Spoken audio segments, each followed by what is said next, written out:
Greetings, right. Today's video is a bit of a tip, really. Give me a background. I've always liked pinball games, especially, playing the sort of like digital ones like this one, Pinball FX3, on the PS4, Pinball Arcade Season 1 and 2. And I got my new laptop, and every so often I was playing it, and it'd be smooth, quite nice. And then all of a sudden it'd sort of glitch and then carry on. And I couldn't work out what was doing it. I thought, well, the processor's capable enough.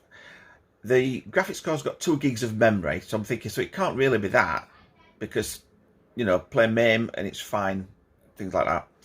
So I thought, well, I added some more memory to it anyway. So it's now got, the laptop's got 16 gigs of memory. It's running on like a SSD drive on when the game loads up anyway. It loads up straight away, pretty much. So there's no kind of loading as you're playing the game. I believe, because I think it should load it all up anyway because it's got 8 gigs of memory.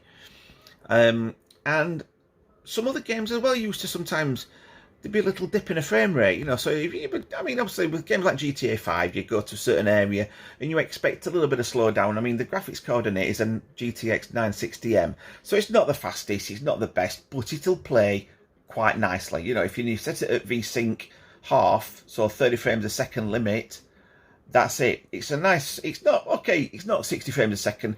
The laptop's not going to get 60 frames a second unless you put the graphics down to a very low resolution, and I like to play at full HD, 1080p.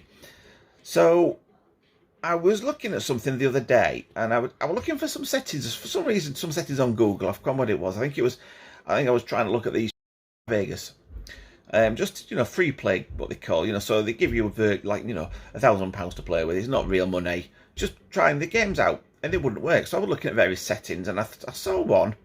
I saw this one here. There, and I thought, what's that all about? So I checked various websites, looked at it, what people have put, and they said it's entirely up to yourself how you want to do it.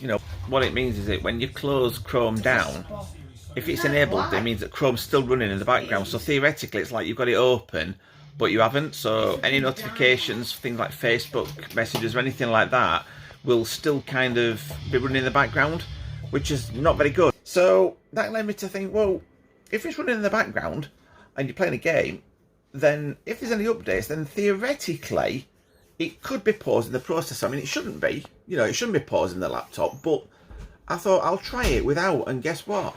It was that was causing it to stop or stutter.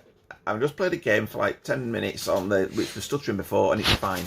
So I was quite impressed that I've sorted it. So that's a big tip for you. If you've got any problems with slowdowns or stuttering in games, try and disable that in Chrome and see if it makes any better for you. And let me know in the comments if it works for you as well.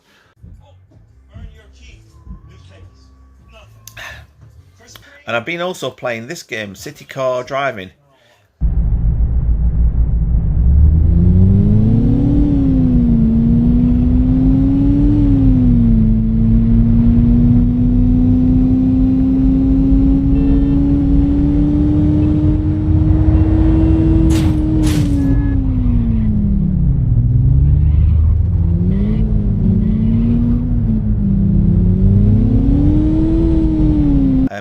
Trying that, because that used to really stutter. If you drive quite a while, maybe a minute or so, and then it'll stutter.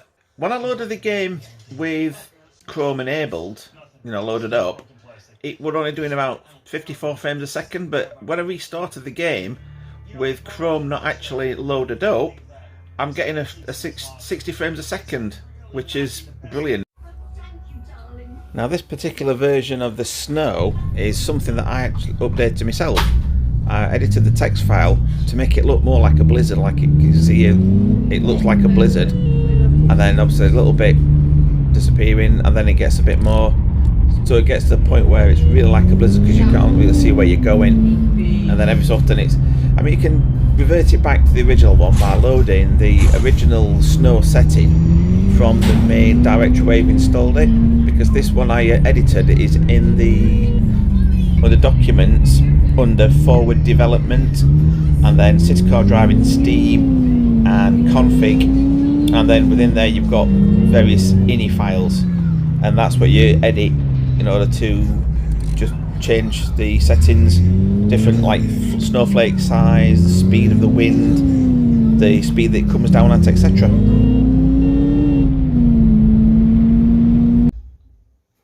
So thank you very much for watching this video. I hope you found it useful, and I hope it helps with your games as well.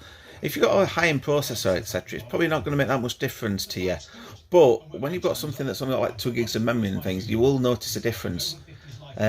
Like I say, let me know if you got on okay with this and whether it affected yours as well. If you liked it, give a thumbs up. Consider subscribing to my channel. And anything that you'd like to see more of or less of, please let me know and I'll gladly look into it for you. So take care, stay safe everyone, bye bye.